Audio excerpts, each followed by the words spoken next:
My name is Nancy Jacobs. I'm professor of history at Brown University. It's my pleasure to welcome you to a panel on human race and non-human species.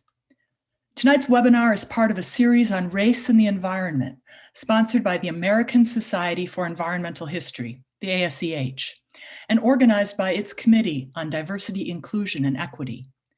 This series of 3 panels comes out of the program for the March ASEH conference, which was sadly canceled because of COVID. The theme for that conference was Reparative Environmental History, which included discussions of racialization of environmental relations. This current moment of nationwide and global racial reflection has motivated the ASEH to return to reparative environmental history with these webinars. The first event was an exciting roundtable titled Black Ecologies. It was recorded and is available for viewing on the ASEH website. Tonight's event is second. It is also being recorded and will be posted on the website as well. The third webinar will take place on Tuesday, November 17th at 7 p.m. Eastern Time. It will be on environmental histories of anti-Black racism. Please watch the ASE website for the link. Before we begin, let me give some acknowledgements. To the ASEH Executive Director, David Spatz, to my fellow organizer of these sessions, Rob Gioeli, Associate Professor of History at the University of Cincinnati. Rob's here tonight working behind the scenes, monitoring the question feed. In addition to the ASEH, this event is sponsored by the Initiative for the Environmental Humanities at Brown, which is housed in the Kogut Institute for the Humanities. We gratefully acknowledge their support and thank Brown's event and conference services and media services for planning and running this webinar. Now, turning to tonight's topic, human race and non-human species. Around the world, in indigenous and vernacular thought, the connection between humans and non-humans involves an intertwining. But tonight we're focused more on a Western imperial hierarchy. The great chain of being is a Western arrangement of animals, vegetables, and minerals with humans at the apex. This notion took on added power with the expansion of European empires to other continents, because it also involved an ordering of peoples of different hues, with lighter skinned nations at the top and the darkest at the bottom. Whether Black people belonged above or below the boundary between humans and animals was a matter of debate. I don't need to tell you that we're still dealing with the legacy of that ordering today. And in this moment of reflection about race, those of us who study environmental history and environmental humanities also have work to do. Tonight, we welcome 3 authors of new and forthcoming books that point the way to analyses of the relationship between race and species in the modern world. I am honored to introduce tonight's speakers. First is Saheed Aderinto, Professor of History at Western Carolina University. His most recent book, titled Animality and Colonial Subjecthood in Africa, the Human and Non-Human Creatures of Nigeria, is forthcoming with Ohio University Press. Aderinto approaches his topic from the discipline of history. Next is Bénédicte Boisseron, Associate Professor of Afro-American and African Studies at the University of Michigan. She will speak on her 2018 book published by Columbia University Press, titled Afro-Dog, Blackness and the Animal Question. Boisseron approaches her topic from the discipline of literary studies. We close with Yuka Suzuki, Associate Professor of Anthropology at Bard College. She will speak on her 2016 book published by the University of Washington Press, titled The Nature of Whiteness, Race, Animals, and Nation in Zimbabwe. Suzuki approaches her topic from the discipline of anthropology. Our format this evening will be the following. First, the speakers will give presentations of their books. Thereafter, we'll have a discussion, beginning with the panelist and then involving all of you.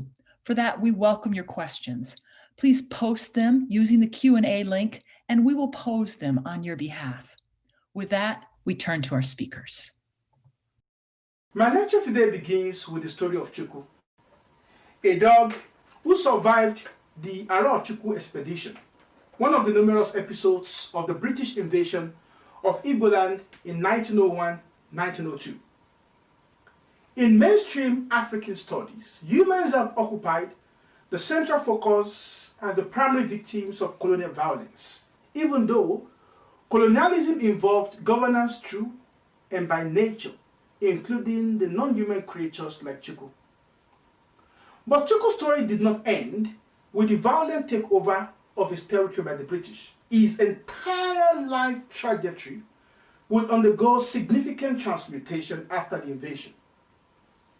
In addition to being an Aro Chukwu dog, he would become a native, an Igbo, and a southern Nigerian Canine. Each of these categories and these identities had significant implication on his position within the colonial society.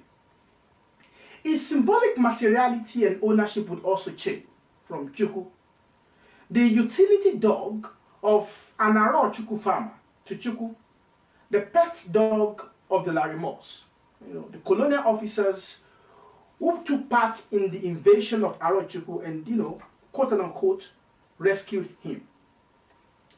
But more importantly, Chukwu became a colonial subject. His entire existence was reconstituted to align with the imperialist conception of progressive hierarchy within the colonial system.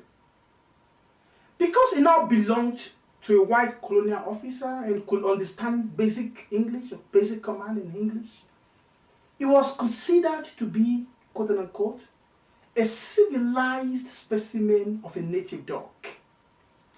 Indeed, like humans who worked as colonial officers' assistants or domestic staff of colonial officers, Chukwu was now considered to have evolved or to have improved in the scale of difference and order, two of the numerous plans on which colonial objectification stood.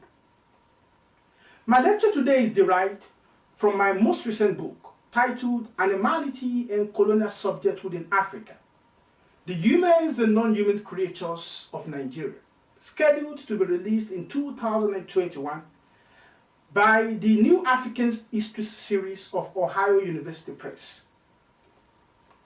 To the best of my knowledge, this is the first book to fully conceptualize an African History series of Ohio University Press. To the best of my knowledge, this is the first book to fully conceptualize animals as colonial subjects in Africa. Today, academic research on Africa prides itself on inclusion, that is, its capacity to write neglected communities and architecture of knowledge into mainstream history.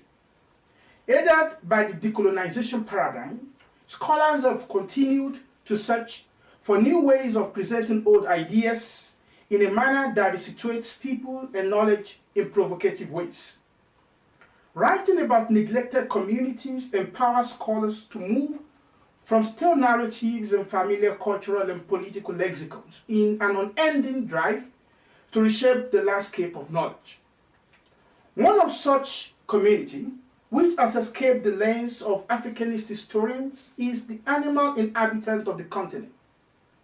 In coming to terms with the limited attention given to animal history and human-animal entanglement in African scholarship, one is drawn to the foundation of academic history of Africa, which is deeply influenced by Western historical methodology and knowledge systems.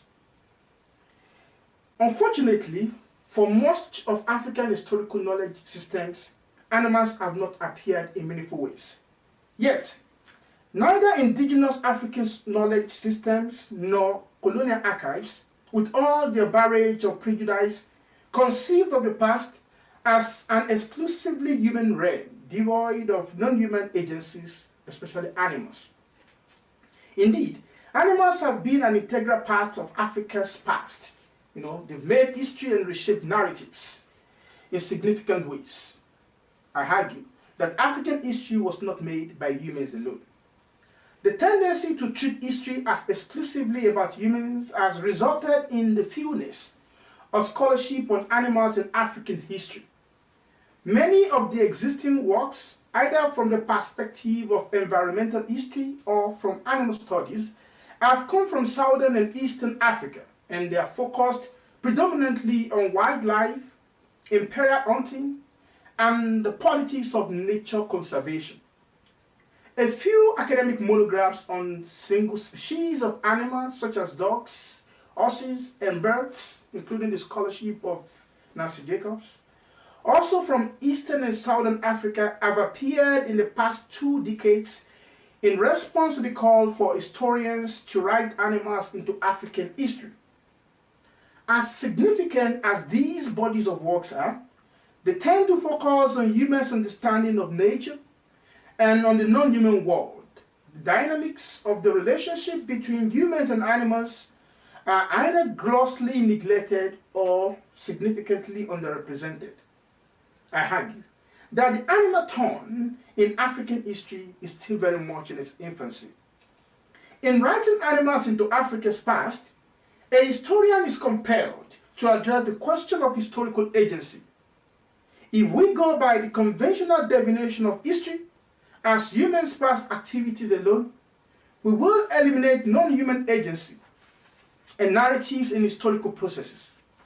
But historical agency transcends human actions. Animals were also political actors. Scholars may never agree on the extent of animals' agency, but it is undeniable that animals reshaped and shaped the dynamics of political and social processes directly and indirectly. As I demonstrate in my book, animals have taken independent actions, such as when they search for social connection, when they search for food, for water, for shelter, and even sex, that created a chain of reactions that then formed the basis of turning points in human and African history, to be specific. Animals resisted human encroachment of their domains. They violated human-made laws that undermined their livelihood. They reshaped landscapes that reordered human existence and as the subject of significant debate across multiple strata of the imperial society. From the British Parliament in London to the very unknown village in southwestern Nigeria, animals' affairs occupied a place in Africa's colonial encounter that scholars of Africa have ignored. Animals obviously do not document their own experience, and writing about them from the text and narratives composed by humans is an effort to give them voice. In writing animals into human history, and African history specifically, a historian is compelled to think about what animality constitutes in the framing of humans' understanding and everyday interaction with the natural environment and, of course, with the built environment.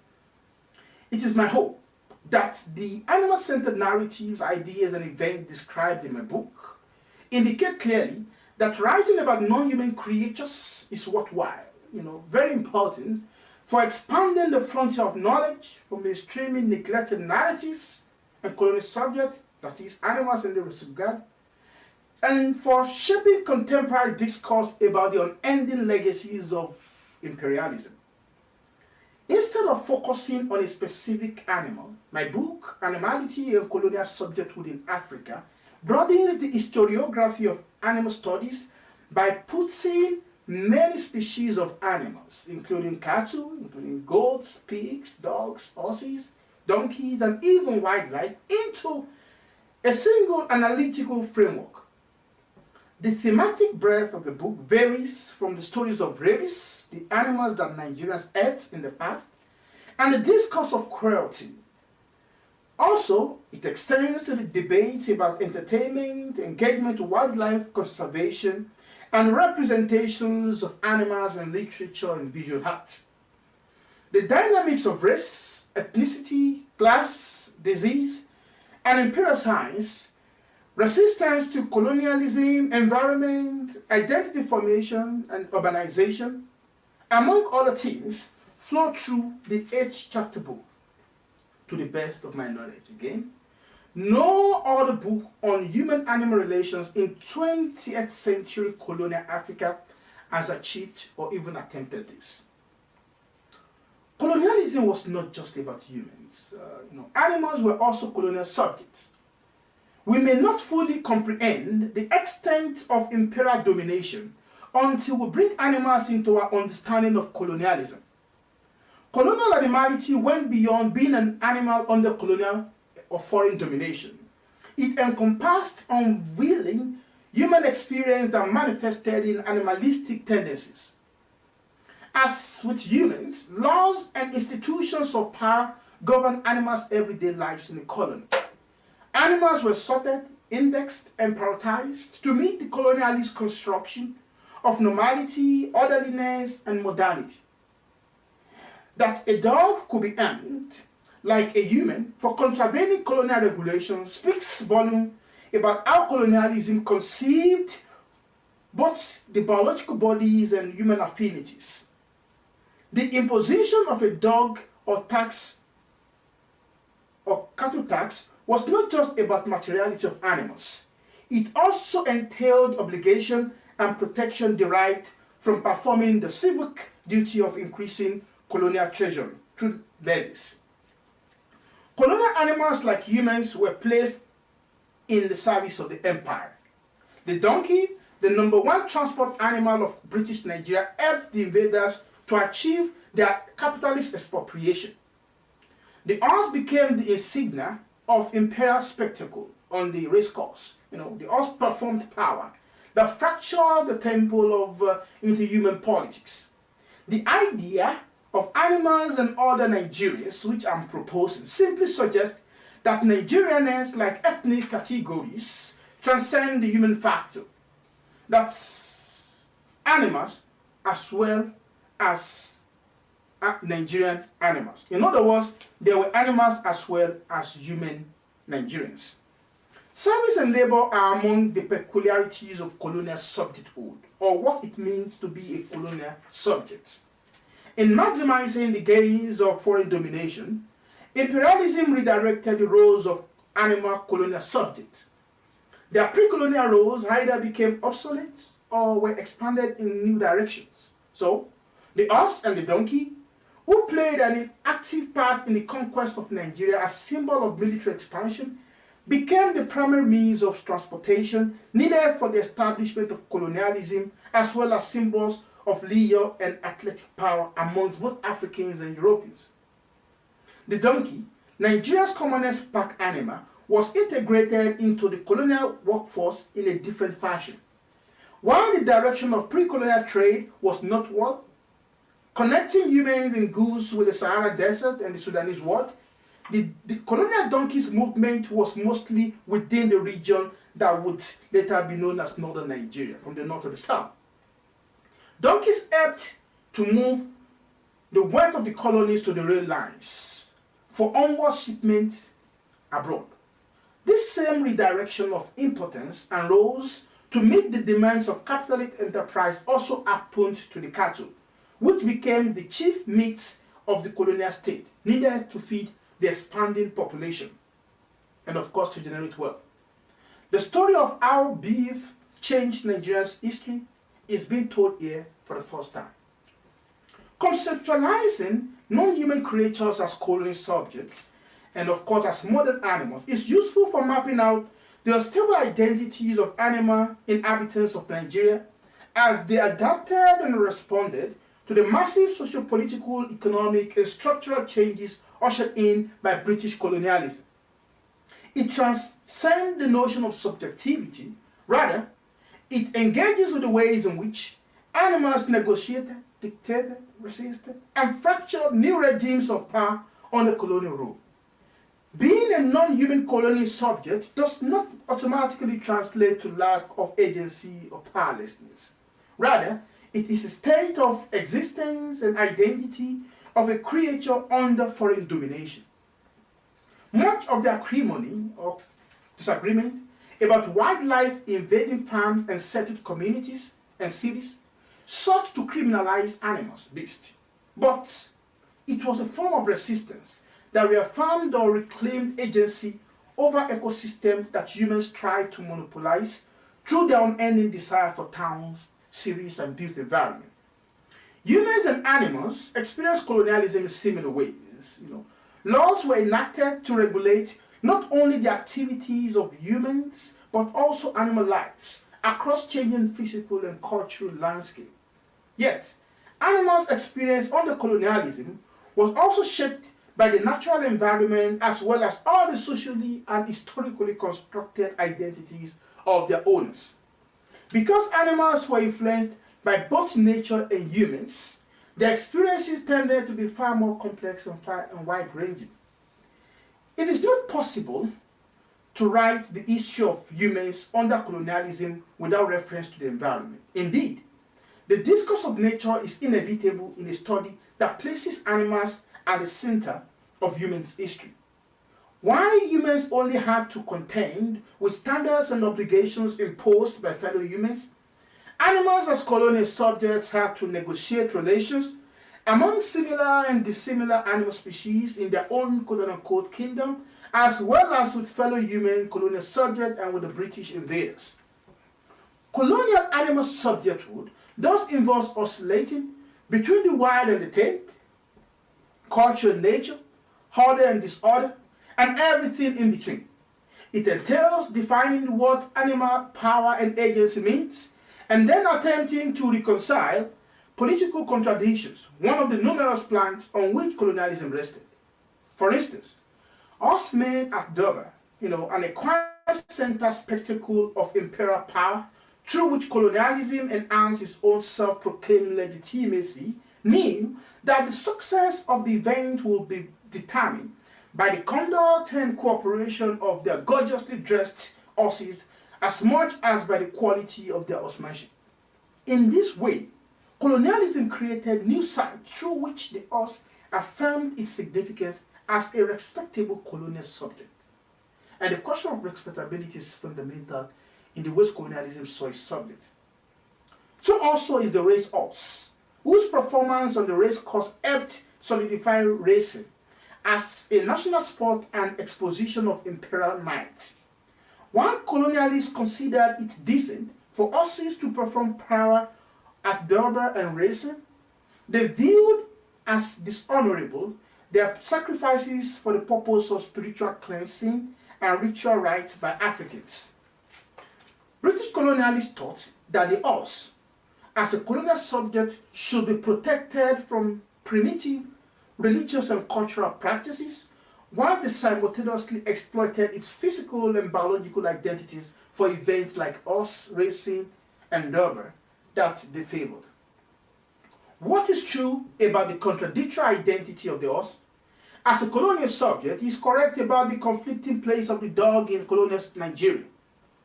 A thoroughbred canine who complemented humans' lives as a pet and received justice from the colonial court when her owner's neighbor beat her with a stick would be an outlawed body if found on the street during the outbreak of rabies, a disease that affected humans, a zoonotic disease. One must view canines as colonial subjects to understand the contradiction in how the animal saw and how the animal is viewed by the colonial states as a creature to be protected by law if unjustly treated by fellow humans or fellow colonial subjects, this time humans, or as a criminal to be punished by death if found in the street suspected to be carrying rabies. Hi, my name is Benedict Boisson. I'm a professor in the Department of Afro-American and African Studies at the University of Michigan. So my recent book looks at the relation between Blackness and the American question in the Americas and the Black Atlantic from the Middle Passage to the Black Lives Matter era. It is a wide-ranging historical scope with modern relevance. I was writing the book in the midst of the 2015 Ferguson riots and 2016 Standing Rock demonstrations, two events where the respective use of police dogs against rioters reminded me of previous instances in American history where dogs had been used against Blacks and Native Americans. It is important to understand that canine weaponry against racialized subjects is a long-standing tradition in the Americas. In the 16th century, Bartolomé de las Casas documented in horrendous detail how Spanish conquistadors trained their dogs to chase and devour natives in the West Indies. During the slavery era, slave owners were also known to launch bloodhounds against runaway slaves in the Caribbean and the American South. Fast forward to the 1960s, and you see a similar use of police dogs against civil rights rioters in Birmingham and Selma. This picture comes from one of those infamous moments in American history where police dogs were used against Blacks only because their claim to freedom was seen as something to be contained through canine weaponry. So when in 2015, the report by the Department of Justice on the police department in Ferguson uncovered an excessive use of canine force on Blacks by the police, my manuscript took on a whole new sense of urgency. The DOJ report revealed that, and I quote, here's the quote, in every canine bite incident for which racial information is available, the subject was African American, unquote. Racialization often goes through a hardly disguised process of animalization. Think, for example, of Barack Obama, who was compared to Curious George the monkey during the 2008 presidential election. Or in France, a far-right Front National politician in 2013 compared then French Minister of Justice Christiane Taubira to a monkey, going as far as putting the two pictures side by side. Putting animals next to Blackness to animalize racialized subjects is not a new form of racist oppression. This is why it is all the more problematic when the same kind of association is used in the discourse of animal rights activists, like it was for the PETA Super Bowl ad in 2020. What we call today the animal turn, which refers to the recent explosion of scholarships on the animal question in the humanities and social sciences, is often presented as a follow-up to the post-colonial turn that started in the 1980s. Scholars have shifted their interest from one type of otherness to another across species, but they have maintained a connection between those two successive interests with the question of Blackness. The idea of comparing the Black with the fate of the animal started in an abolitionist context with 18th century English philosopher Jeremy Bentham, one of the forefathers of the animal rights movement.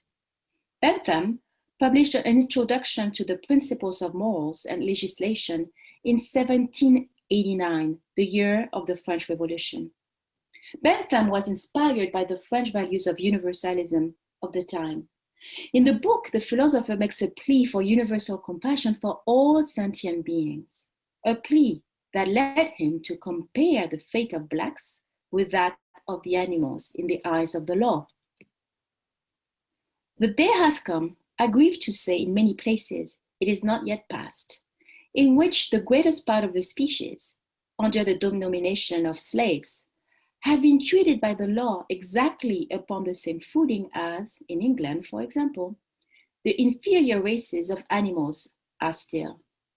The day may come when the rest of the animal creation may acquire those rights which never could have been withholden from them but by the hand of tyranny. The French have already discovered that the blackness of the skin is no reason why a human being should be abandoned without redress to the caprice of a tormentor.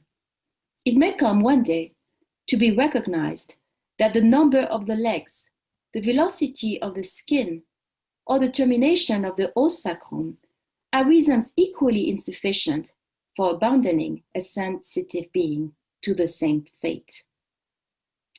Bentham took a drastic move away from the Cartesian thought. Bentham has paved the way for animal rights activists and animal studies scholars, offering them an angle to address the animal question through the lens of blackness.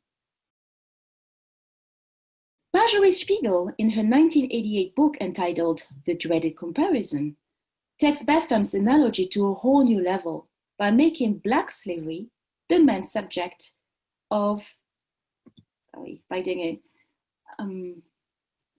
main subject of her argumentation. The dreaded comparison that she mentions in her title refers to the comparison between the treatment of Black slaves then and the treatments of animals now. Animal studies scholars and animal rights advocates have relied on Betham and the legacy of the abolitionist movement to contextualize their discourse. So here, from her illustration, you see two different types of pictures put side by side in the style of PETA, but this is from Spiegel's book, The Dreaded Comparison, that one with the elephant and the shackled hands of a slave, and this one from Industrial Farming of Chickens and the map of a slave ship. So the goal of animal studies scholars and animal rights advocates is to show the importance of intersectionality in any system of oppression, regardless of the victim's human or non-human nature. PETA has also capitalized on this dreaded comparison, and we've seen it earlier with a Super Bowl commercial, and now you see it again from the 2005, the Animals Are the New Slaves campaign. To make it even more explicit, now here we have another example of someone who used side by side and used the two together, this intersectionality between Blackness and the animal, through a legal scholar, Gary Francione. He's a legal scholar at Rutgers University, and he spearheaded a movement in animal rights advocacy that we now refer to as abolitionism or abolitionist veganism. His latest book, published in 2015, is entitled The Animal Rights, the Abolitionist Approach. So the comparison is problematic when its sole function is to serve the animal by instrumentalizing the Black cause. As author Claire Jean Kim puts it so pertinently in her book, Dangerous Crossings, each engages the enemy from a separate bunker. We need to unlearn this bunker mentality and think more connectively. By the same token, it is important to be aware of our idiosyncrasies and what makes us each battle unique. Intersectionality, for example, is a term first coined by Kimberly Crenshaw in 1989 to refer to the multiplied discrimination of Black women on the basis of both gender and race. This term is now of common use in the animal rights discourse. In theory, this form of appropriation is useful to show the paradigmatic nature of oppression. In practice, however, the appropriation tends to erase the very reason why Crenshaw needed to create this neologism in the first place, which is the invisibility of gendered Blackness. What needs to be thought differently, therefore, is again, how to create alliances and solidarity without dismissing one cause for the benefit of the other. What we see in the dreaded comparison between Blackness and the animal question is that Blackness is often dismissed in the equation. Chi Gossett, a scholar working on race and animal studies, said that, and I quote, "For many in animal liberation and animal studies, abolition is imagined as theological. First, slavery was abolished, and now forms of animal captivity must be too.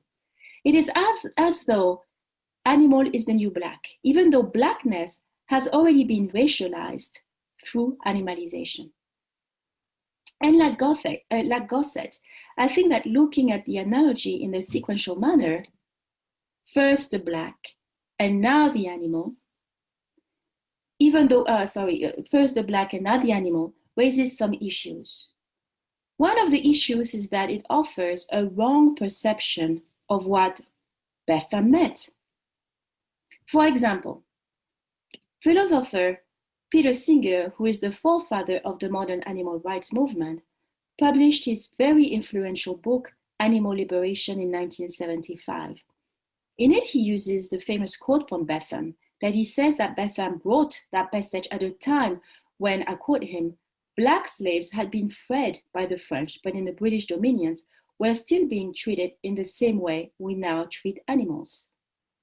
But the thing is, in 1789, when Betham published his book, slavery was not abolished yet in the French colonies. Slavery was briefly abolished in 1794 and permanently abolished in 1848.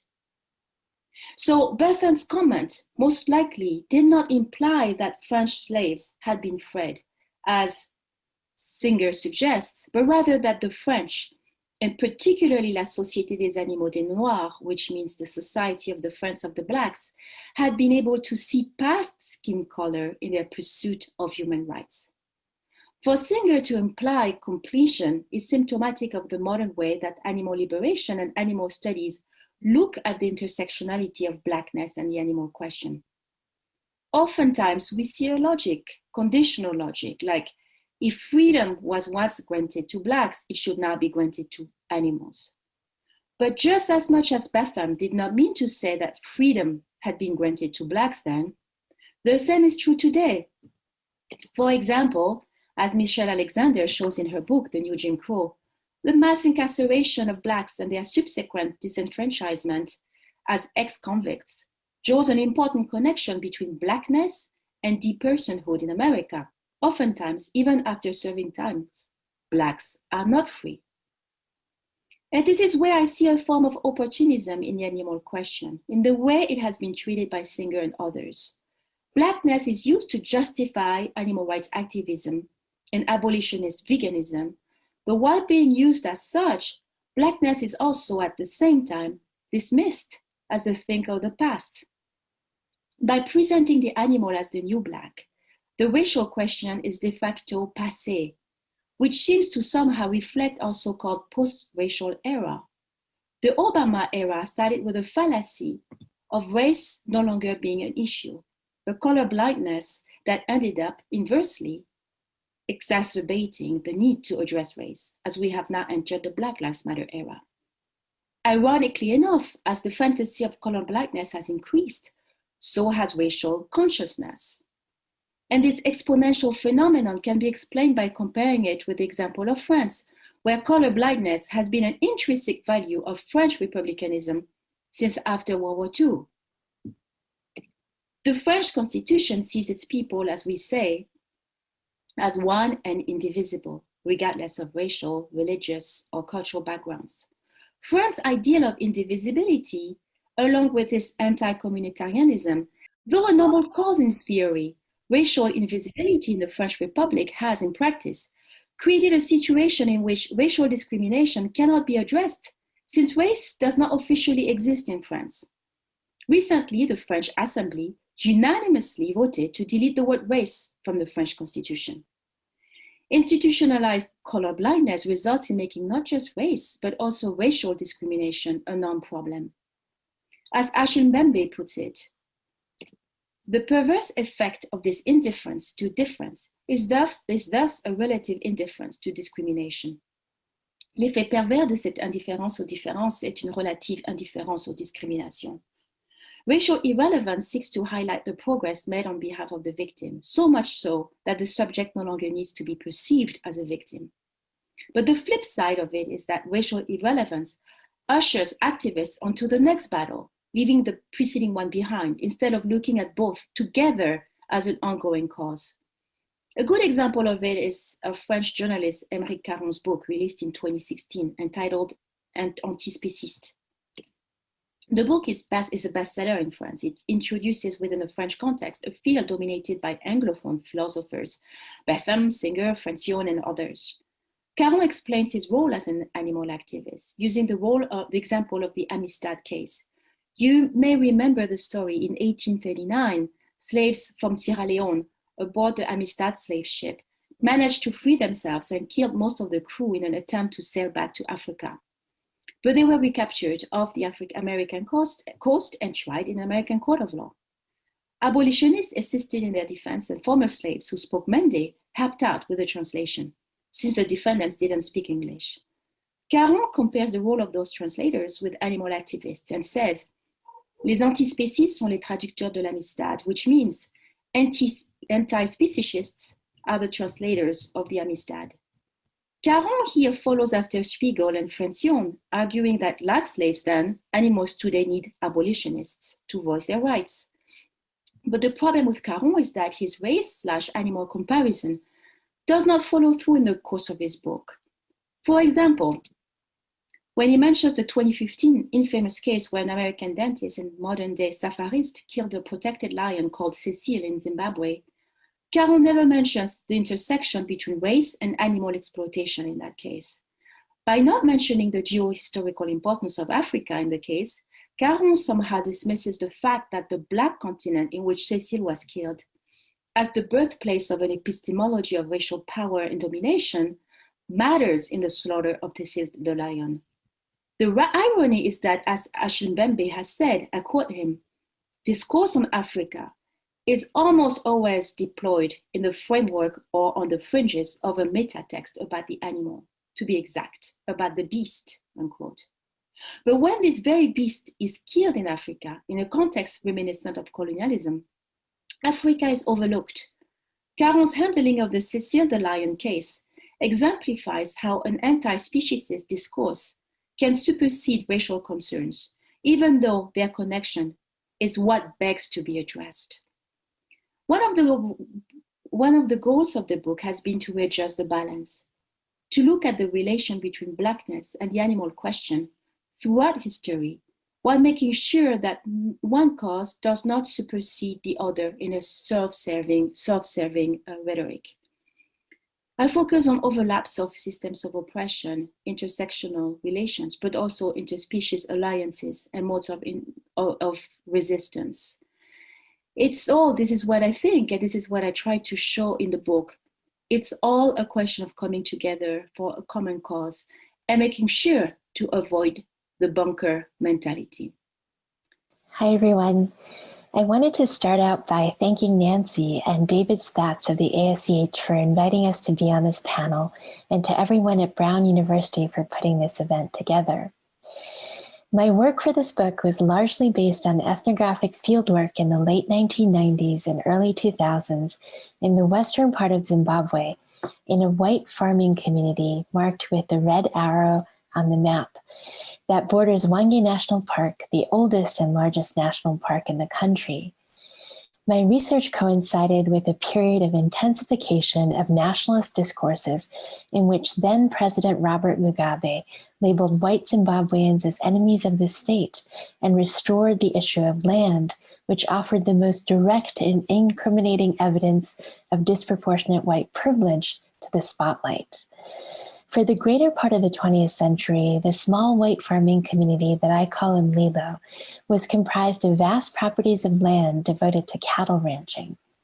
In the late 1970s, however, Mlilo became one of the first sites in the country where farmers pioneered the concept of wildlife production. Throughout the 1980s, they experimented and refined its practice, achieving a complete transformation through which wildlife came to eclipse cattle as the central form of property and medium of accumulation. Despite this shift, the one constant for farmers remained the environment around which their livelihoods revolved. Saturating both their physical and ideological worlds, nature became the currency through which farmers established their places. The value of this currency only grew as wildlife tourism became the second highest foreign income generating industry in the country in the 1990s. By the end of the 20th century, when the political tide turned against them, nature had become the most expedient and powerful resource they had at their disposal. Farmers staked their hopes on the belief that their role in preserving nature as something of scientific and objective value would somehow transcend, if not erase, the political and social stigma of being white in post-independent Zimbabwe. Because of their pervasiveness in the physical landscape, moreover, animals figured centrally in people's imaginative repertoires, in both wild and domesticated species who are utilized in the making of racialized hierarchies and authority. Charismatic animals became a narrative focal point, social logics were mapped onto pets, and certain species were routinely used as metaphors for political critique. And finally, because of the deep historical meanings of wildlife that are inextricably bound up with oppressive colonial policies and systemic racial inequalities, animals became the target of violence in white conservancies across the country during the land occupations that began in February of 2000. So I think about the intertwining of race and animals in several different ways, but in this presentation, I'm going to focus on two different moments in which one particular species, lions, takes center stage, highlighting the ways these animals have been annexed, both literally and figuratively, in constructing white identities and claims of belonging. Here, I'm going to read from two different parts of the book. In Mlilo, the point of departure in telling tales about lions begins with a particular origin myth, when white Rhodesians first arrived in the region at the beginning of the 20th century and set out to transform it into the site of a successful cattle ranching industry. Because of its close proximity to Hwange National Park, the landscape in Mlilo was plagued with wildlife, which was officially labeled vermin and subject to systematic extermination. The colonial government instituted a cash reward policy for the predators of the area, such as leopards, cheetahs, wild dogs, and hyenas, all of which posed serious threats for newly acquired cattle and ran counter to the quote-unquote civilizing project as a whole. Among these animals, lions were especially notorious for their unflagging persistence in tracking down the bomas where cattle were sheltered, despite the painstaking lengths farmers went to each night to move the location of these enclosures. Up until the 1970s, the losses brought by lions remained discouragingly constant, resulting in the harsh reality that most farmers in the area struggled each year simply to break even. Narratives of this time were interlaced with the language of hardship, but also with an undercurrent of romantic longing, as men recounted how they spent countless nights guarding their livestock from the flatbeds of their pickup trucks, rifle in one hand, lantern in the other. The solitude of those deep nights, lying alert and watchful under the luminescent starlight, drew power from the timeless mythology of human desire pitted against nature as adversary. Skilled marksmanship was glorified, and the number of feline bodies a man could claim was transformed into an index of masculinity. Fusing history, ideology, and political necessity, white Rhodesian nationalism in the mid-20th century emphasized qualities of ruggedness and resourcefulness, epitomized by the spirit of the voortrekker or frontier experience. The celebrated history of pioneers migrating northward from South Africa to conquer the unknown wilderness became synonymous with the pride and essence of Rhodesianness. In this context, lions were key for their strategic identification as the most dangerous and cunning adversaries, enabled the convenient metonymic leap from conquering them to symbolically conquering nature as a whole. The narrative of constant struggle between humans and lions was incorporated into the ongoing production of a mythical history that asserted entitlement to the land through an unassailable logic of conquest. Memories of this period were always perched at readiness on the edge of consciousness, creeping into the language of the everyday and shaping the contours of self-representation. In material form, memories were assembled in the taxidermic specimens that littered people's houses, buffalo head stumps, whole civet cat skins, and the beautiful spiraling symmetry of kudu antlers adorned living room walls, memorializing an age whose glory had long since faded. In other shadowy corners, perfectly preserved lions stood in eternal alertness, radiating intelligence and power. These dusty specimens, while often becoming one with the overstuffed chairs around them, nonetheless served an important purpose. They represented a specific ordering of the world, one in which the encounter between man and nature takes center stage, where identity is articulated through human mastery over the landscape. In this world, intimacy with nature, along with the courage and skill that enable its subjugation, are privileged. Disobedient no longer, the vanquished stood quietly in civilized space, offering up evidence of their own taming. Thus, even once they had been killed and stuffed, animals served as an important part of the groundwork for establishing belonging. In the 1970s, an important shift occurred in the valley as people began turning their attention to the untapped potential of wildlife tourism. During this period, wildlife was transformed from an abominable presence into one that might actually be desirable in the landscape. This was when one farmer in the valley, John Vandenacker, who's sitting here on the right, embarked on the previously unimaginable, the domestication of lions. John felt inspired when he came across 2 lion cubs that were orphaned because their mother had been killed. He brought the 2 cubs back home, and despite initial protestations by his wife Mari, the lions became family pets. They enjoyed special privileges, unlike the family's dogs, who were not allowed to cross the threshold into the house. The lions moved freely in and out as they pleased. During the height of the Liberation War, one of the lions, called Nanga, sometimes accompanied John and his unit during their foot patrols in the bush. The image of a dozen white Rhodesian men dressed in drab military gear walking through the bush with a fully grown adult lioness by their side is a startling one, as it was intended to be. Nanga obviously contributed her services as a guard animal, but her value must have gone beyond simply decreasing their chances of being taken by surprise. One can easily imagine how her presence and what must have appeared to be her own volition in accompanying these men might have lent the unit a kind of power that bordered on the magical. With the ferocious roar of these great cats echoing regularly on the Vandenacker property, the family achieved a legendary regional reputation among both white and black Zimbabweans as people who held lions at their beck and call. In multiple ways, therefore, lions were deputized in the making of white power. The second moment that I want to focus on brings us closer to the present and has to do with an event that many people might still remember. In July of 2015, Cecil the lion, who was a celebrity in Wangi National Park, was shot and killed on the same property where I had lived during my fieldwork. Walter Palmer, a dentist from Minnesota and the professional hunter who served as his local guide, had tied a dead animal to the back of a vehicle and crossed the boundary into Lilo to lure Cecil out of the sanctuary of the national park. Cecil was shot with a compound bow and escaped, but Palmer tracked him down and killed him with a rifle 40 hours later.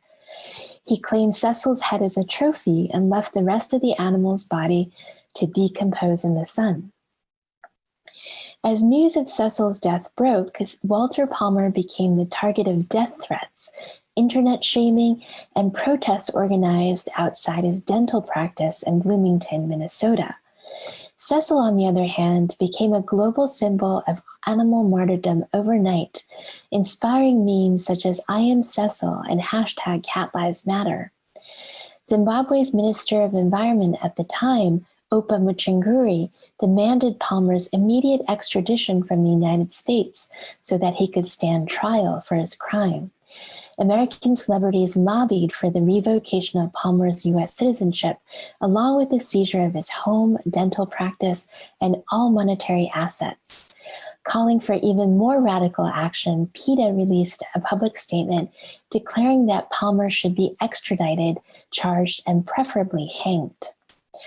The explosive responses to Cecil's death soon compelled over 40 airlines worldwide to revise their company policies and prohibit the transportation of hunting trophies on their flights.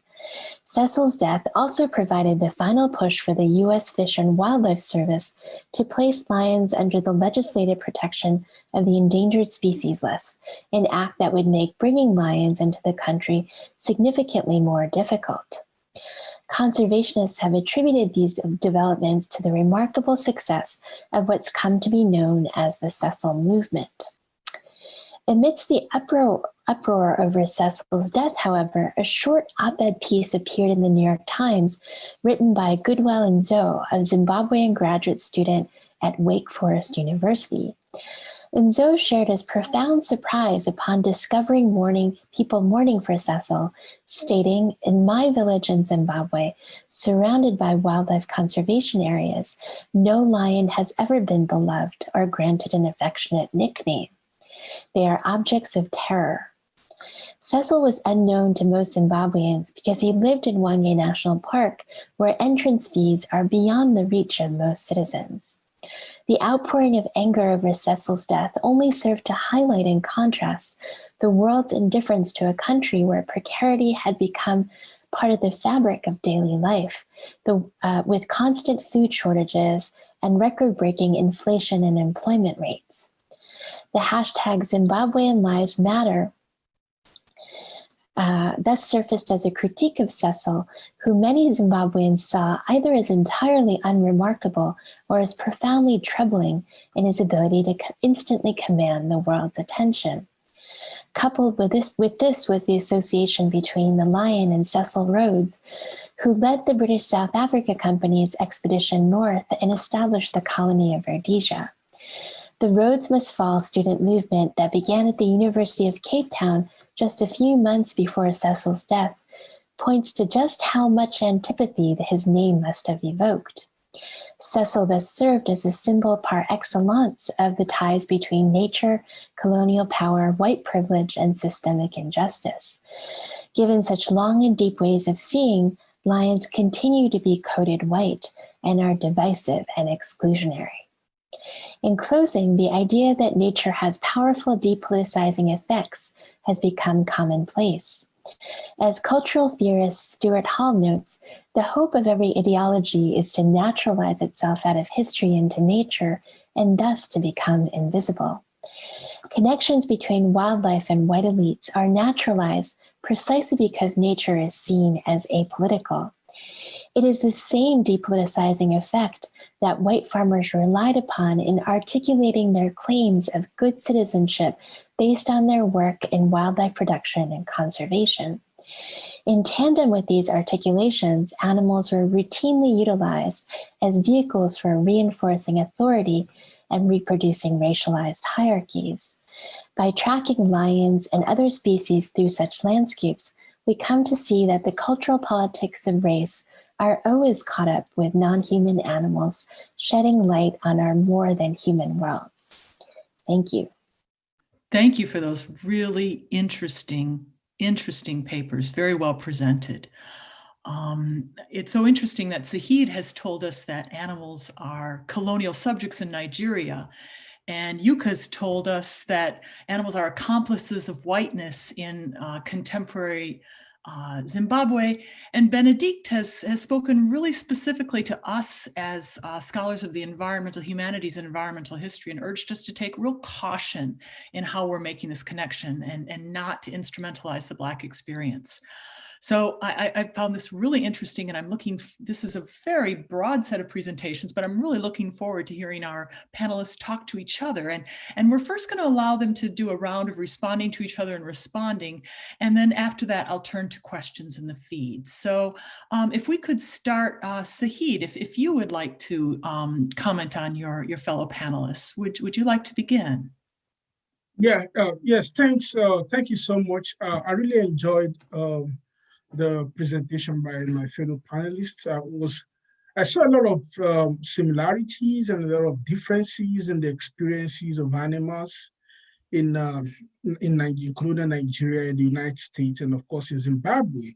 And one of the things I discovered about the works of Boystrom, if I'm pronouncing it right, I'm sorry, is the ways in which race consistently shape the perception towards the non-human creatures. In other words, even in Nigeria during the colonial period, they pushed back against colonial laws protecting animals, where they were shaped by the extent at which people believe that who should you pick? Do you want to pick humans over animals, or do you want to pick animals over humans?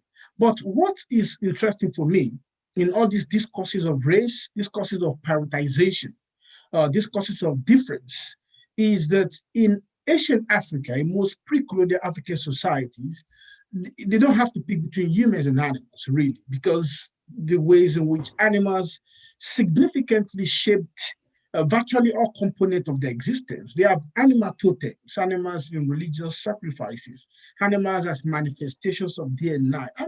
So these are kind of a kind of a powerful demarcation between humans and animals within the context of race did not really exist as something really, and that is one of the things I found really interesting in your work, the ways in which race occupies a central position in the framing or ordering of humans and non-humans. And for Suzuki, I'm really very interested in the ways in which your discussion of animal conservation in Southern Africa helps again to contrast what we see in West Africa.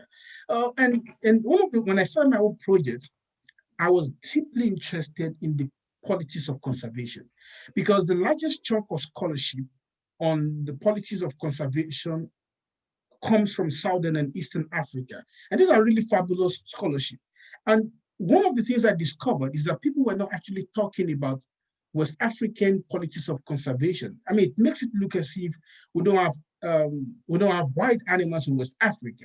And again, going back to your paper, I really found it interesting because when Nigeria was going to have its first national park in the 1950s, it was meant to mirror exactly what Zimbabwe, Rhodesia, and Southern Africa had at that point in time.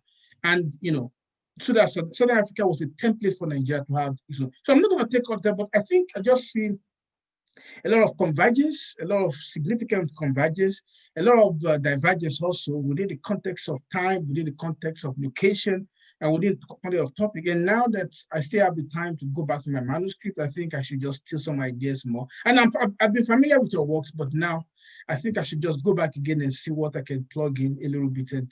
And thanks so much for your presentation. Thank you, Sahid. Benedict, would you like to comment on your fellow panelists?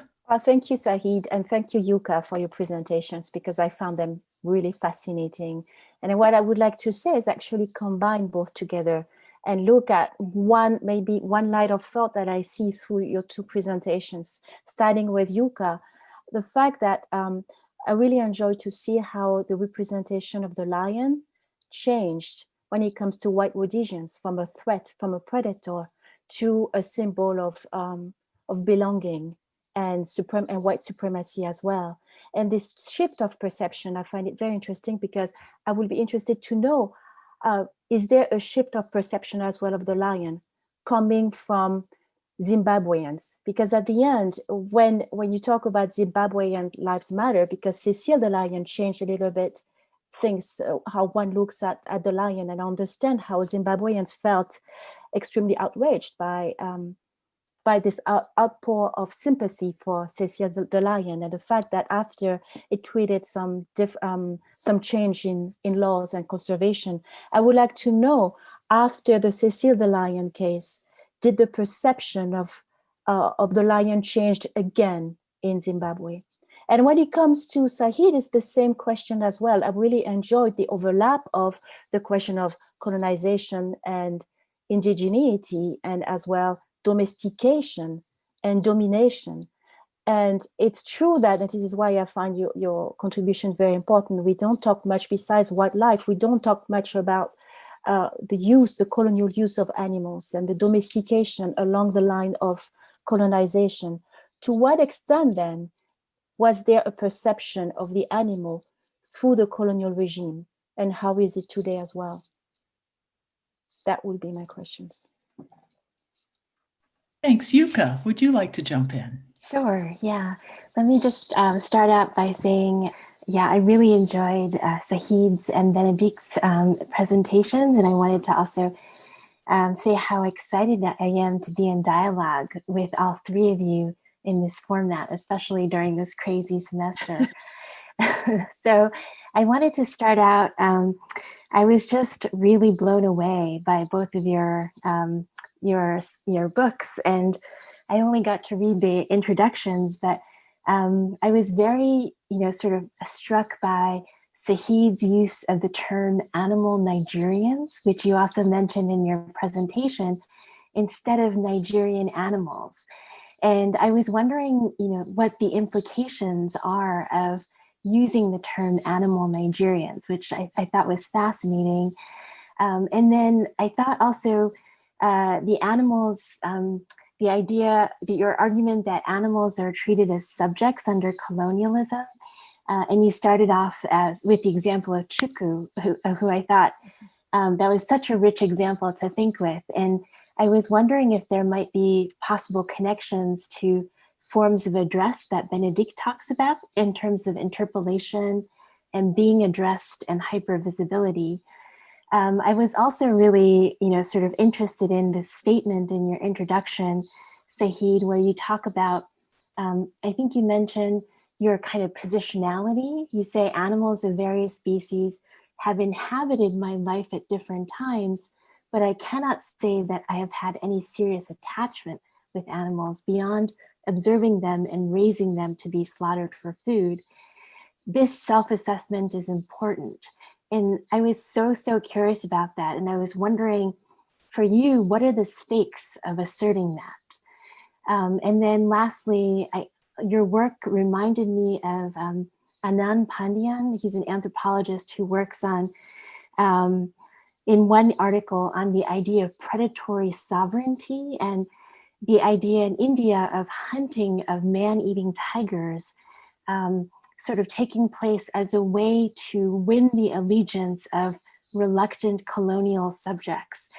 And I was wondering if there might be a similar dynamic in colonial Nigeria, or was the sort of discourse almost always about protection and care?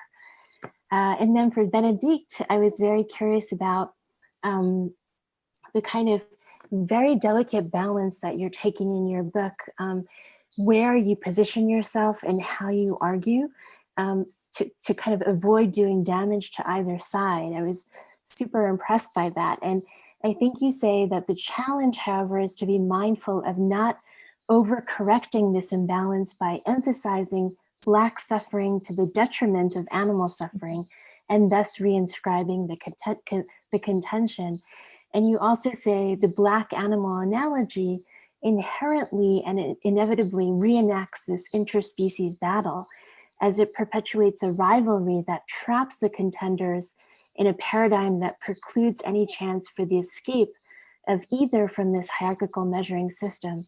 So my question was, do we always need a politics of commensurability to grasp realities and experiences such as subjection and humiliation? Or can we imagine a different format for drawing attention to these experiences? And you also talk about defiance when you say that your book seeks to defy the construction of Blacks and animals as exclusively connected through their comparable state of subjection and humiliation, and instead focus on interspecies alliances. So I love that. And on that note, can you say more about what such alliances look like? And I would also love to hear more about your choice of the term Afro-dog as your title. And I think you touched upon this in the introduction, but I also wanted to hear you say a little bit more about that. Thank you. My word, you are all excellent commentators on each other's work. I'd like to say, could you each choose one point that one of your fellow panelists raised and address just one, because we've got questions coming in our feed and I don't want to run out of time. And I think this is just the beginning of a conversation. So Sahid, if you would like to choose one of those questions from Benedict or Yuka, please take the floor. I think I would like to respond to the question about the ways in which different species of animals have appeared in my life over the years, and a kind of a disclaimer about my relationship with animals over time. I think when I was writing the book, I regularly read the bibliography as well as the acknowledgement and the introduction of a lot of authors. And I discovered that a lot of authors wrote about animals within the context of some unique relationships that they have with animals. And I wanted to understand how my own relationship with animals actually shaped the ways I write and think about animals. So the whole idea is not to deny animals their significant agencies in my life, because all these animals, my perception about them actually changed over time. And I was just really worried about the ways, I was really interested in the ways in which, as I think about myself, my history, my past, while writing about those animals, why they come back to me, this time as a writer, as an author, I'm challenged to see them in different ways. So I just wanted my audience to know where I'm coming from. I can't call myself, which is the point I was making, I can't call myself an animal lover per se, within the context of the way you would define animal lovers. We don't have the pet in this house. The kids try to have one at a time, they lost hope. So I wanted my audience to know what I think, my relationship with animals and the way they shape the writing. But because of time, I don't want to go too more deep into those.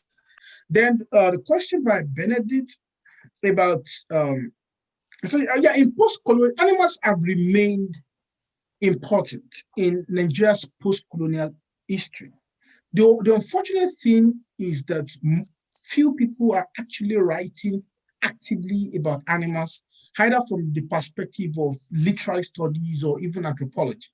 So that is why it seems that animals have disappeared from the political and cultural landscape of Nigeria since independence. So what I did in the book is to provide an epilogue, try to connect the colonial period with the post-colonial period. I think I will piggyback on what Sahid said when it comes to positionality and how it's important when you start working on the animal question. And there's such a field of, as Sahid said, of animal lovers and animal activists and all of that. And how do you position yourself within that field?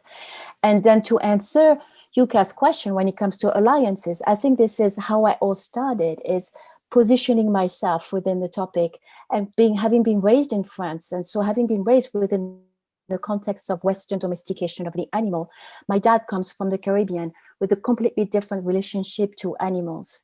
And this relationship to animals in the Caribbean is related to the era of slavery and colonialism as well. There is no sense of overpowering over the animal or pet domestication the way you see in the Western culture, because domestication is also part of this imperialism that is part of the Western culture. So to talk about alliances, I would start there. I would start where the relationship, what I observed from my parents, from my dad, and from his culture, and that's become my culture as well, the relationship between animals and people in the Caribbean as an anti-colonial and anti-hegemonic, anti-domestication kind of relationship. There have been sort of cases over the past few decades where Nigeria has actually imported wildlife from Zimbabwe. So the wildlife would travel, across the continent to Nigeria, and Zimbabweans actually really enjoy sort of citing this as a kind of way to index their environmental expertise. So I think the geopolitics there between West Africa and Eastern and Southern Africa there are really interesting to think about.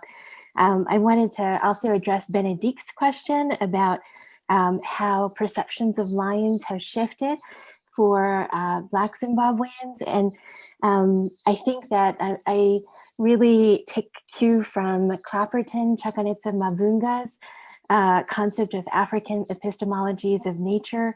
So Mavunga actually talks about how lions, especially for the ethnic majority of the Shona in Zimbabwe, represented, there's a senior ancestral spirit called the Umhondoro.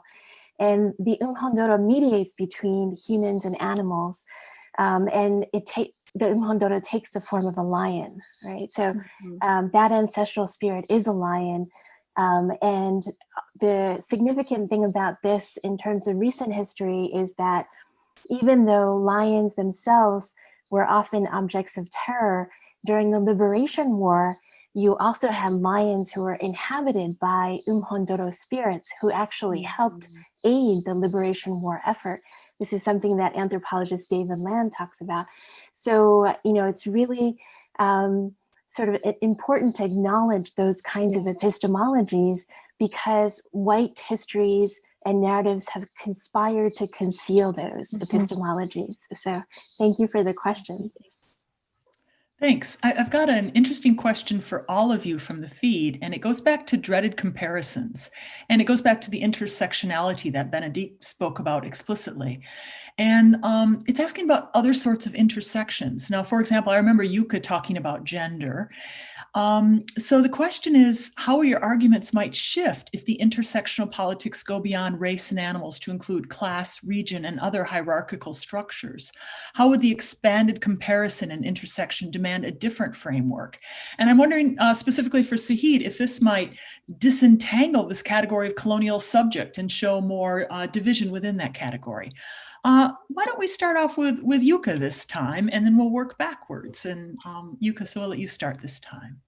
Sure. Yeah, the gender politics here are very interesting, especially within wildlife tourism, but specifically trophy hunting.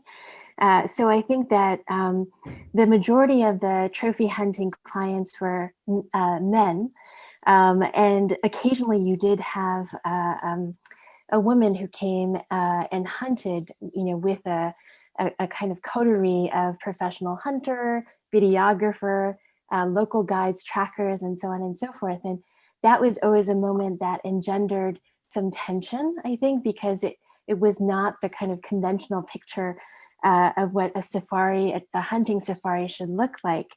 And I remember one, very sort of awkward instance when the Vandenackers, who I lived with on their property, asked me to essentially entertain a Japanese trophy hunter who had come to hunt in the valley for 2 weeks. So he had dinner in a tent by himself. And I think because he was kind of othered in comparison to, Euro-American trophy hunting clients, they thought, oh, that's convenient. We have a Japanese woman living with us. So why doesn't she go and spend the evening with him? And I just remember him being sort of visibly displeased when I appeared, because I think I, sort of interrupted a particular kind of narrative of what he was, sort of coming to Zimbabwe for.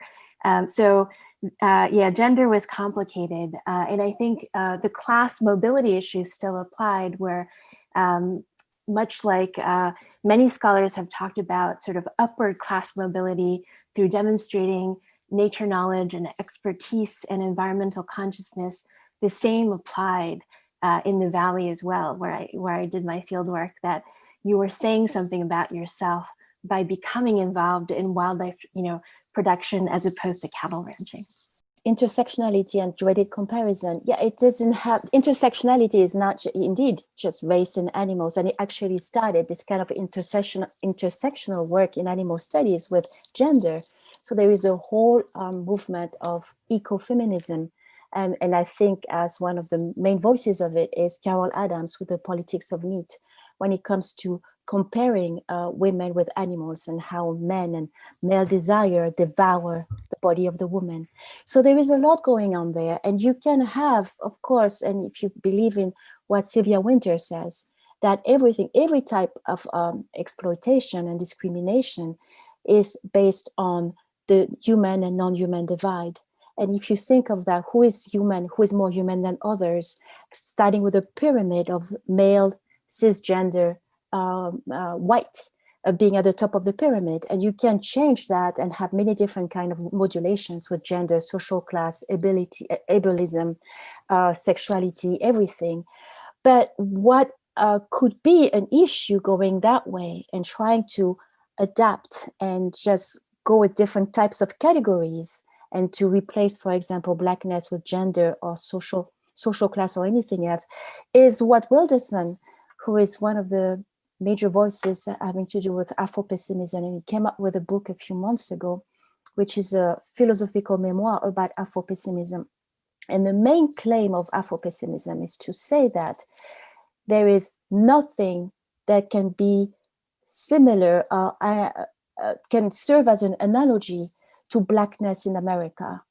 So Blackness in America is something unique that you cannot be replaced with any other forms of categories of subjects of exploitation or discrimination. And I cannot go too much into that because we don't have much time, but I would just use that as a keyword that will show the limitations of intersectionality besides Blackness.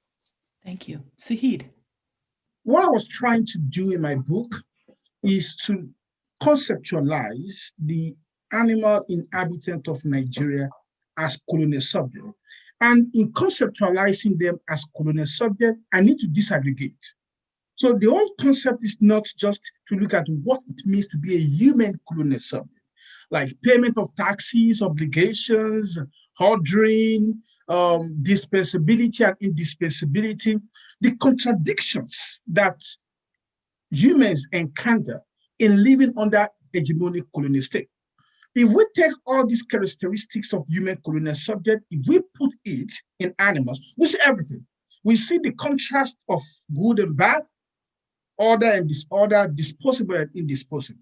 But at the same time, I also wanted to disaggregate the non-human world itself. So, when I talk about dog, what does it mean to be a pet dog? What does it mean to be a utility dog? What does it mean to be a taxable dog? A lion. What does it mean to be a lion to be killed again to protect humans, and a lion to be preserved and conserved in the interest of nature and continuity? So each of these animals, including, for example, the cattle, what does it mean to be a big beast capable of feeding thousands of people, and a beast that must be killed because of trypanosomiasis, because of disease? So at the end of the day, I'm not just placing this contrast oppositionally. I'm trying to understand this contrast within each species, and if possible, come up with a framework that can help us understand what it actually means for a society and its nature, including its environment, to be colonized. That is what I'm trying to do. I mean, one of the things I was trying to do in the book. We've got just a few minutes left. I don't want to go too far over time, but I've got one provocative question. There are a bunch of questions here, and I want to ask one that's perhaps very short for me to state. How would you say animals are perceiving of race? How are animals seeing this category, which is so important to us as humans? Do any of you have any comments on that? And I won't say who has to speak first. If any of you want to jump in with any kind of commentary on how animals see race. I mean, I think if we look at the story of dogs, that can be self-evident. Because these are the dogs, for example, are the so-called humans' best friends. And it's easy to see the difference between a dog that can understand English and a dog that doesn't understand English. A dog of a white colonial officer and a dog of an African colonial officer. Different kinds of dogs. At the end of the day, the species of the dog is not as important as the socially constructed identity of its owner. And so we will begin to see even a local dog, the so-called African imperial dog, becoming a pet dog simply because the owner is a white owner. And if the most beautiful, so-called beautiful, again, thoroughbred canine from Europe becomes the animal of an African, the dog is not going to be a pet in the way European constructed pet. It's going to be used for hunting in the village. So what I was trying to, in the book, in the chapter on dogs, I was just trying to understand how the diversification of Nigerian canine population as a result, because virtually all the colonial officers came with a dog. All of them came with a dog.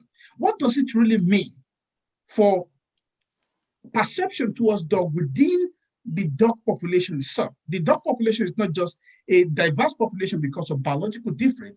It was a diverse population because of the roles humans make them play. And when we take this and impose it on human identity, what does this really mean for the ways humans allow dogs, regardless of their own biological characteristics, to serve certain purpose? So the dog I was talking about at the beginning of my lecture is the so-called African dog, local dog.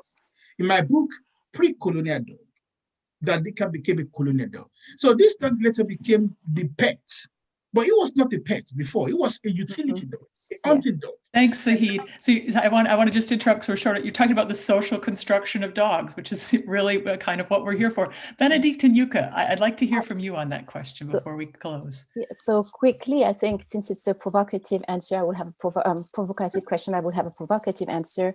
You can teach a dog about race, right? because race is a social construct, Mm-hmm. you can teach race to a dog. And I would just give the example of what we call the so-called white dog, which was the dog trained in the southern states to attack blacks only. So some people would say, so how could he know that it was a black? Or same thing during slavery, when you launch dogs after runaway slaves. So just the idea that the dog works on cues, and he learns from the owner the cue that he has to run after that. And the human being will think of it as, look, he can be taught race, he's running or attacking only a black dog. Yeah, but Yuka, now looking at you, we're going to have to ask about lions, right? Which haven't been domesticated, which aren't our best friends.